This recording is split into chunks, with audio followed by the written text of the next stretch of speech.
Hola hermanos, Dios les bendiga. Estoy muy feliz de poder compartir esta palabra con ustedes y espero que esta palabra sea como un refrigerio de parte del Señor en este tiempo que estamos viviendo. Vamos a dejar en sus manos esta palabra para que Él sea hablándonos. Así que Señor, te doy muchas gracias porque tú has sido bueno con nosotros. Gracias por tu amor, por tu misericordia. Te pido, Señor, que esta palabra sea una palabra que transforme, Dios. Yo callo toda palabra humana y de mis emociones que pueda salir de mi boca. Y te pido, Espíritu Santo, que seas solo tú hablando a través de mí. Que solo sea tu palabra la que salga, porque es tu palabra la que cambia, la que transforma. Que esta palabra se vuelva viva en nosotros. Que esta palabra traiga revelación de nuestra condición y de lo mucho que necesitamos de ti. Bendigo a cada una de las personas que ven este video, Señor, y te pido que seas tú fortaleciéndonos cada día y cada día enseñándonos que tu amor es suficiente para nosotros. Amén. Bueno, espero no alargarme mucho y voy a tratar de resumirlo, pero sabemos que este tiempo que estamos viviendo es un tiempo de muchos cambios, es un tiempo donde es como una montaña rusa y a mí personalmente me ha pasado de emociones. Entonces hay días donde me levanto muy feliz y muy agradecida, pero también hay días donde me levanto sin ganas de nada, me levanto, de hecho no me quiero levantar, no quiero levantarme de mi cama, tengo ganas de llorar, tengo frustración. Y es un tiempo donde se experimenta mucha incertidumbre, miedo, estrés, ansiedad, quizás irritabilidad, llanto, enojo. Porque es un tiempo donde muchos de los anhelos de nuestro corazón fueron suspendidos o fueron aplazados o fueron cancelados. Y eso nos saca de nuestra zona y hace que dudemos de muchas cosas. Y las emociones hacen parte de nuestra condición humana. De hecho, Dios nos dio esa capacidad de sentir, y las emociones cumplen papeles muy importantes en nuestra vida para relacionarnos, para adaptarnos, para motivarnos. Pero también las emociones pueden causar mucho daño si no sabemos controlarlas, si no sabemos manejarlas. Por eso la importancia de poder reconocerlas, de poder regularlas y de poder también comprender qué es lo que está pasando. De hecho, las emociones son una respuesta a una situación que yo veo y que percibo. Entonces, mi percepción de esa situación va a traer como consecuencia una emoción. Entonces, si yo veo una situación y esa situación la veo como catastrófica, pues va a traer miedo, va a traer quizás sorpresa. Y por eso la percepción y la manera en la que yo veo las situaciones es tan importante y determina tanto cómo yo manejo mis emociones. Esa percepción quizás muchas veces está influenciada por experiencias anteriores. Entonces, como a esto me pasó antes, yo pienso que me va a volver a pasar ahora y por eso entro en crisis o me pongo a llorar. También por lo que dice el mundo. Entonces el mundo dice que esto es catastrófico, pero entonces yo lo percibo así y por eso entro en crisis. Y una crisis es cuando hay una situación inesperada que hace que todos mis mecanismos como sujeto, como individuo, que no encuentre. Entonces no encuentro cómo solucionarla, se sale de mis manos, no hay estrategias para afrontarlo. Entonces ahí yo lo percibo como una crisis. Y esto es un tiempo de crisis para muchos.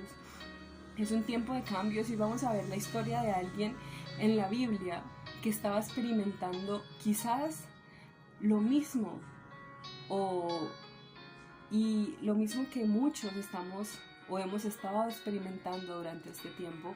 Y vamos a ir a la historia de Ana en Primera de Samuel. Primera de Samuel 1 y 2 cuenta la historia de Ana.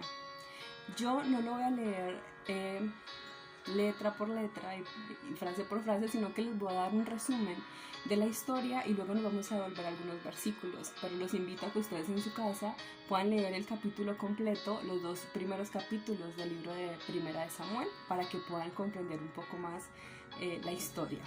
Resulta que había un varón llamado Elcana, y Elcana tenía 2 mujeres, una era Ana y la otra era Penina.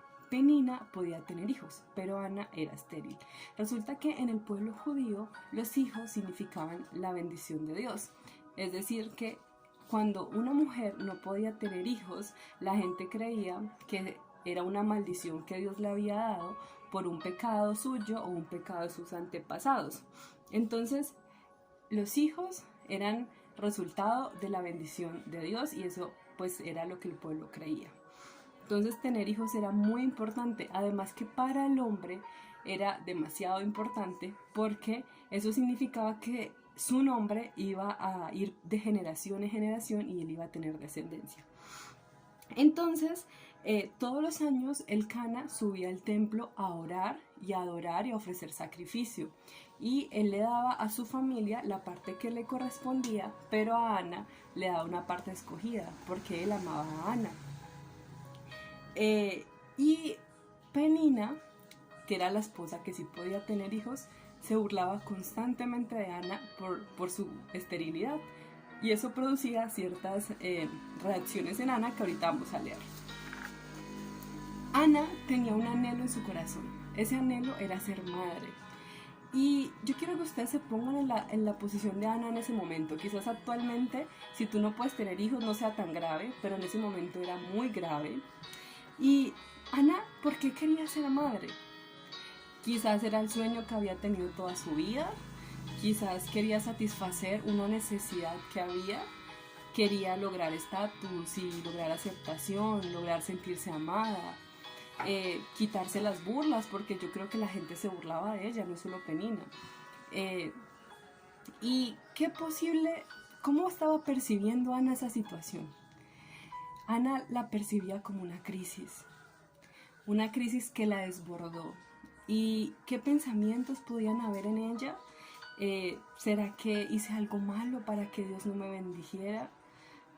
O no soy digna, no merezco ser amada, soy un fracaso. Quizás habían sentimientos de envidia por Penina, por lo que tenía el otro.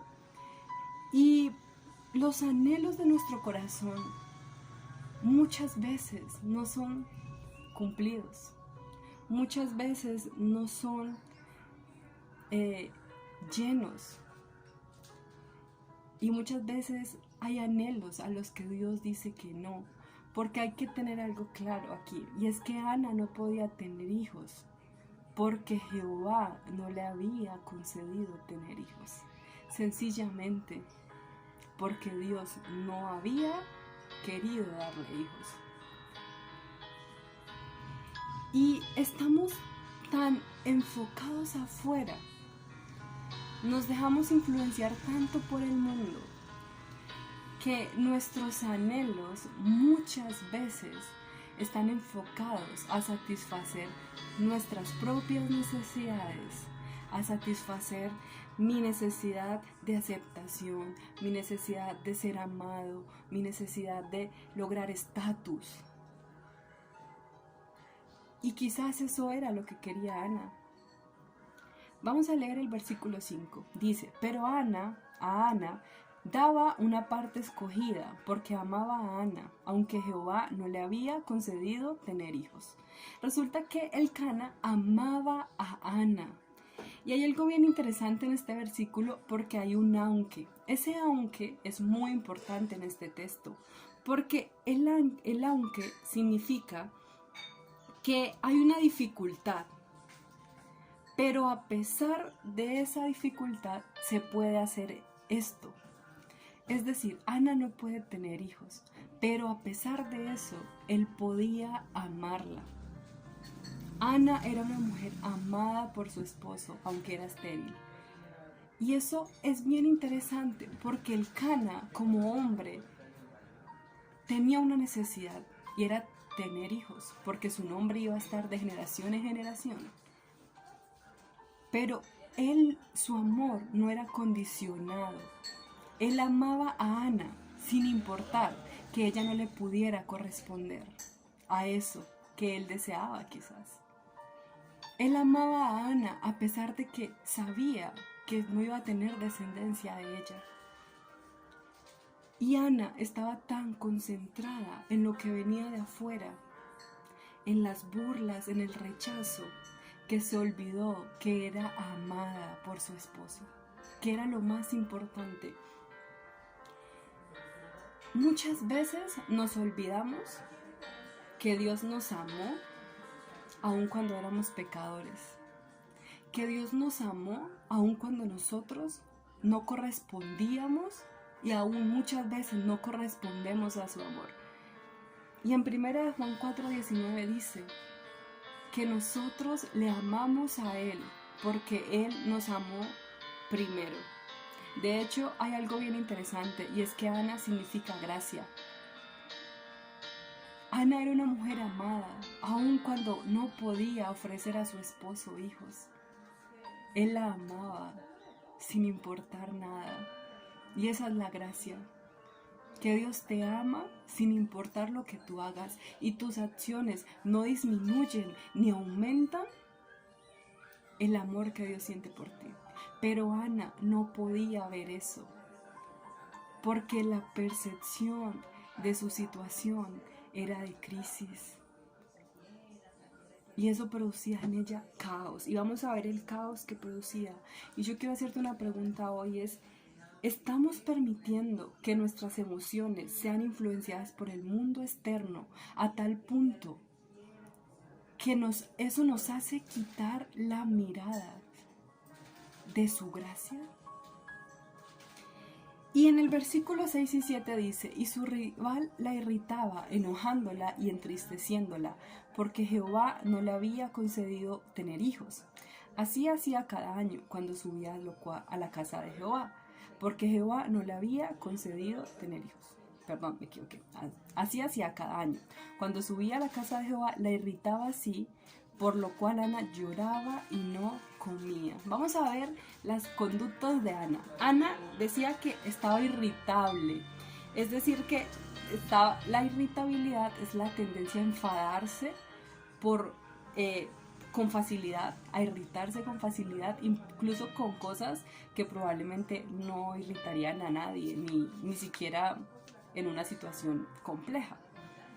Estaba enojada. Es decir, que había una alteración en su estado de ánimo, tenía ira contra alguien, quizás contra Dios, quizás contra ella, quizás contra Penina, que era la que se burlaba de ella. Dice que estaba entristecida, es decir, que estaba afligido su corazón, de hecho lloraba. Y yo creo que eso no era un momento, sino que ella era un constante en su estado de ánimo. Ella lloraba, dejó de comer. Y aquí vemos cómo el estado de ánimo influye significativamente en nuestra ingesta de alimentos. Y si vemos todos estos síntomas de Ana, podemos ver quizás un estado o algunos síntomas de un estado depresivo. Ana estaba mal, estaba afectada por afuera, porque su percepción de su situación se vio influenciada por cosas externas. Ella se dejó influenciar por las burlas, por el rechazo, por el desprecio, porque su anhelo no era cumplido. Entonces ella ya no podía ver nada más sino eso, y sus emociones se desbordaron. Ella perdió el control de sus emociones. Vamos a ver el versículo 8. Dice, y el Cana su marido le dijo, Ana, ¿por qué lloras? ¿Por qué no comes? ¿Y por qué está afligido tu corazón? ¿No te soy yo mejor que 10 hijos? Ana no veía lo amada que era. Estaba enfocada en satisfacer el anhelo de su corazón y en quitarse las burlas y en quitarse, y ella quería ser aceptada. Entonces no podía ver esto. Y el Cana muestra una preocupación por Ana y él no entiende por qué se pone así si él la ama. Y él viene y le dice, yo no te entiendo, ¿por qué está afligido tu corazón? Yo te amo. ¿Eso no te es suficiente? Muchas veces Dios no nos concede cosas que anhelamos en nuestro corazón. Y dejamos que el enemigo use esto para atraer, para afligirnos. Dejamos que el mundo se aproveche de eso para afligirnos. Y eso pasa porque quitamos nuestra mirada de su gracia. Eso pasa porque nuestra percepción se deja influenciar más de lo que viene de afuera que lo que Él nos ha dado ya. Y a veces parece que su amor no es suficiente. Y de hecho, Dios viene a preguntarte, ¿acaso yo no te soy suficiente? ¿Por qué está afligido tu corazón? ¿Yo no te soy suficiente? Y hemos creído que la bendición de Dios se basa en cuanto Él cumple los anhelos de nuestro corazón, cuando muchos de los anhelos de nuestro corazón están siendo influenciados por ídolos que hay en nosotros, por vacíos que hay en nosotros. Pero Él necesita que hoy entendamos algo, y es que, vamos a verlo más adelante, vamos a seguir leyendo. Dice, y se levantó Ana después que hubo comido y bebido en Silo, mientras el sacerdote Elí estaba sentado en una silla, junto a un pilar del templo de Jehová. Ella con amargura de alma oró a Jehová y lloró abundantemente. E hizo voto diciendo, Jehová de los ejércitos, si te dignares a mirar a la aflicción de tu sierva, y te acordares de mí y no te olvidares de tu sierva, sino que dieres a tu sierva un hijo varón, yo lo dedicaré a Jehová todos los días de mi vida, y no pasará navaja sobre su cabeza. Yo quiero que veamos aquí algo bien interesante. Cuando el Cana viene y confronta a Ana, Ana se levanta. Dice que se levantó y comió, es decir, ella, viene algo diferente a ella. Y si vamos al versículo 10, vemos cómo ella se desbordó delante de Dios, botó todas sus emociones, dice que lloró abundantemente. Eso no era una lagrimita, ella lloró, quizás gritaba, quizás su corazón estaba derramado. Y yo creo que Ana antes había ido a la presencia de Dios. Pero yo veo algo aquí diferente. Y es que Ana, en primer lugar, se presenta a Dios como una sierva. Una sierva es alguien que necesita. Y ella reconoce lo necesitada que está de Él. Y en el versículo 10 yo puedo ver una muerte de Ana, una muerte a su deseo.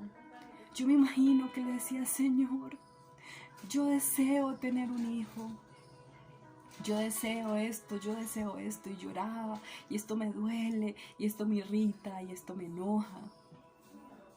Y luego le dice, ¿sabes qué, Señor? Si tú te dignas a mirar y a cumplir este deseo, va a ser para ti. Y aquí vemos un cambio. Yo no sé cómo eran las oraciones de Ana antes. Yo creo que Ana antes se había acercado a Dios, pero es una conjetura mía. Pero yo veo un cambio aquí en su oración, que cambió toda la percepción de Ana y cambió su manera de seguir viendo las cosas. Y Ana le dijo a Dios, este deseo ya no va a ser para yo satisfacer mis necesidades.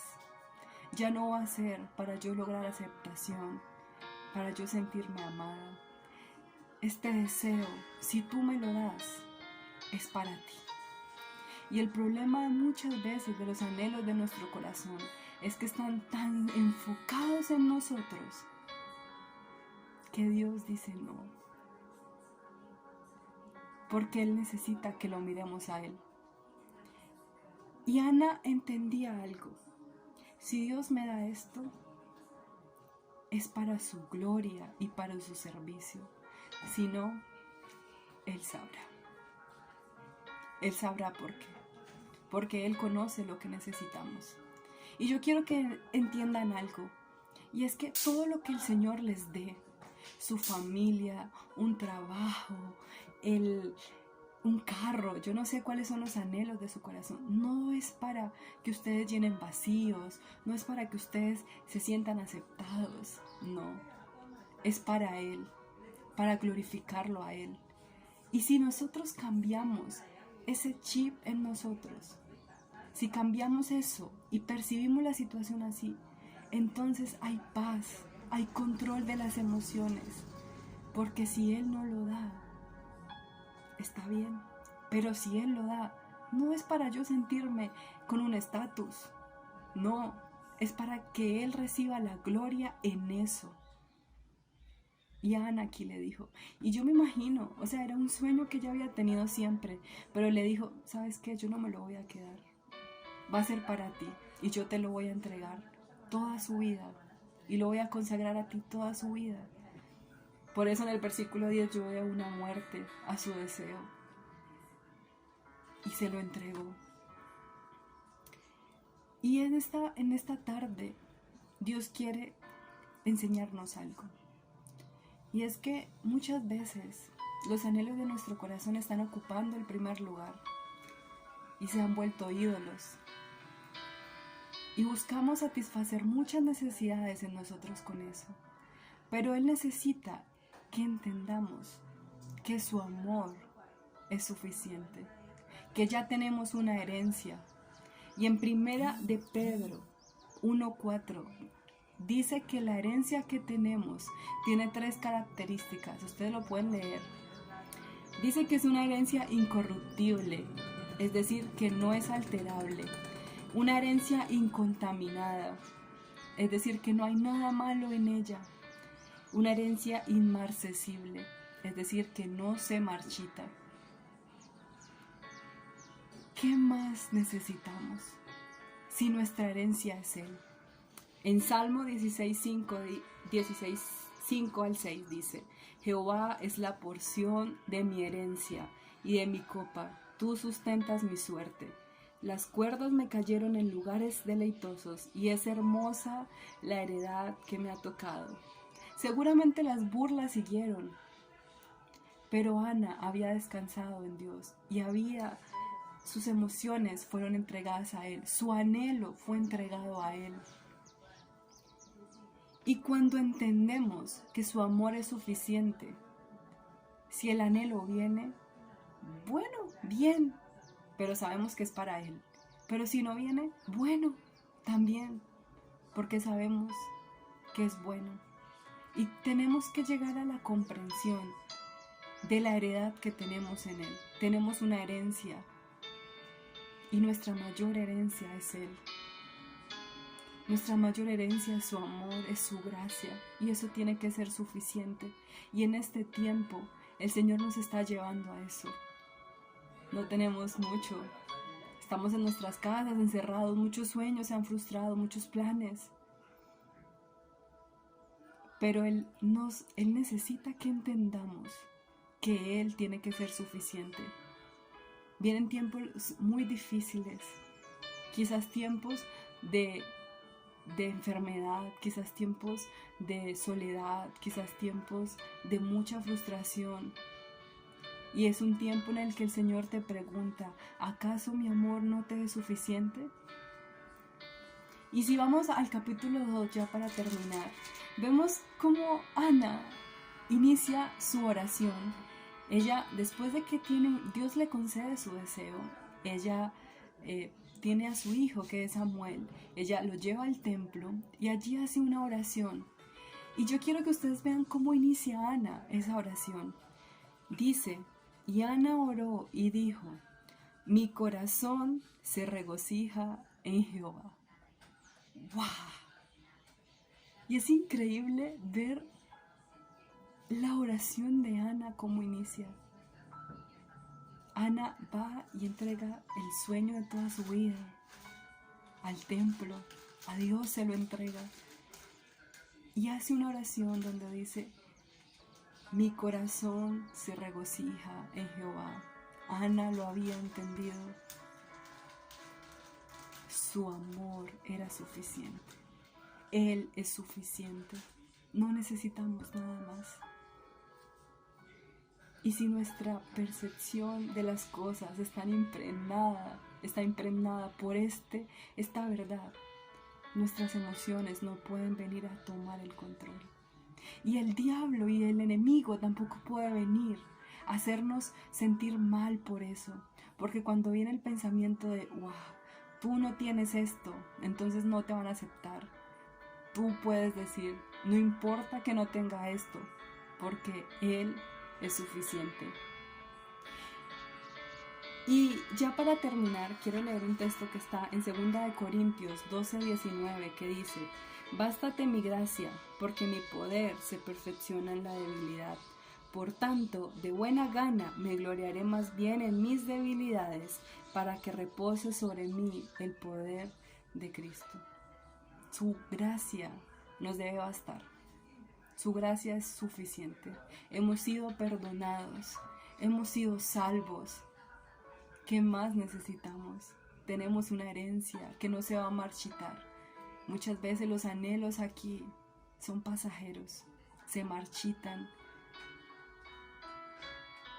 Y ya como conclusión quiero decirles algo, y es, primero, entender que Él es suficiente, que tenemos que pedirle todos los días que nos enseñe esto, que esto sea vivo en nosotros, que todos los anhelos de nuestro corazón puedan estar alineados a su voluntad, que yo pueda decir: Señor, anhelo esto porque quiero glorificarte en esto, porque sé que a través de esto muchas personas pueden conocerte, y si me das, por ejemplo, un trabajo, allá puedo predicar sobre ti, puedo glorificarte a ti.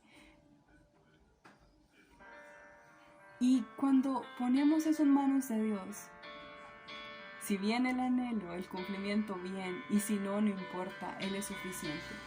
Sé que es un tiempo donde nuestras emociones están un poco afectadas, pero Él necesita que entreguemos esas emociones a Él. No está mal enojarse, no está mal quizás a veces ponerse triste, a veces nos molestan cosas, pero no podemos seguir con estas emociones descontroladas. Tenemos que aprender a controlarlas, a identificar qué es lo que me está pasando. Y quiero leerles Eclesiastés 3:7, que dice: hay tiempo de ayudar y hay tiempo de buscar ayuda. También es momento de reconocer cuándo necesito buscar ayuda. No están solos. Hay muchos hermanos que están orando por ustedes. Y también a veces hay emociones y hay situaciones que nos desbordan y que no sabemos. Primero, ir al Señor como Ana y desbordarnos completamente en su presencia. Y segundo, busquen ayuda. También hay tiempo de buscar ayuda. Espero que esta palabra haya sido de bendición para ustedes. Que Dios los bendiga.